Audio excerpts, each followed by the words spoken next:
Saudara, Bareskrim Polri menduga ada pencatutan identitas warga untuk membuat sertifikat hak milik dan sertifikat hak guna bangunan di area pagar laut Tangerang, Banten.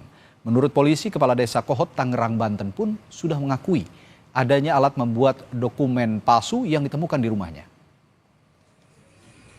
Direktur Tindak Pidana Umum Bareskrim Polri Brigjen Juhandani Raharjo Puro bilang, polisi telah melakukan penggeledahan di kantor kelurahan dan rumah Kepala Desa Kohot.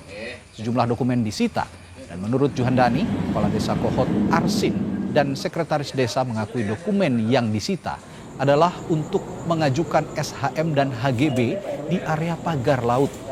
Juhandani juga menjelaskan adanya pencatutan identitas warga seperti KTP untuk membuat sertifikat hak milik dan hak guna bangunan di area pagar laut.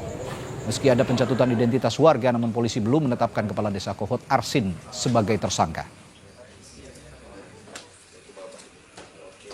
Sisa ataupun sisa kertas yang digunakan yang kita duga dan kita melihat identik dengan kertas yang dipakai girik yang digunakan sebagai alat untuk warkah. Dan ini sudah kita dapatkan dari keterangan kepala desa maupun sekdes juga mengakui bahwa alat-alat itulah yang digunakan. Dari hasil pemeriksaan yang sudah kita laksanakan terhadap beberapa warga, memang benar dipakai, dicatut namanya dengan meminta KTP, fotokopi KTP yang akhirnya dimunculkan dalam surat-surat ini. Sementara warga itu tidak mengetahui dan menyatakan tidak memiliki, menguasai tanah tersebut. Warga Kampung Alar Jiban, Desa Kohot, Tangerang, Banten membentuk Laskar Jiban untuk membantu kepolisian mencari Kepala Desa Kohot Arsin dan Sekretaris Desa Ujang Karta. Warga bilang Kepala Desa dan Sekretaris Desa menghilang pasca inspeksi mendadak Menteri ATR BPN Nusron Wahid. Warga menilai Kepala Desa Kohot Arsin dan Sekretaris Desa Ujang Karta harus diperiksa atas dugaan pencatutan identitas warga dalam pembuatan sertifikat area pagar laut.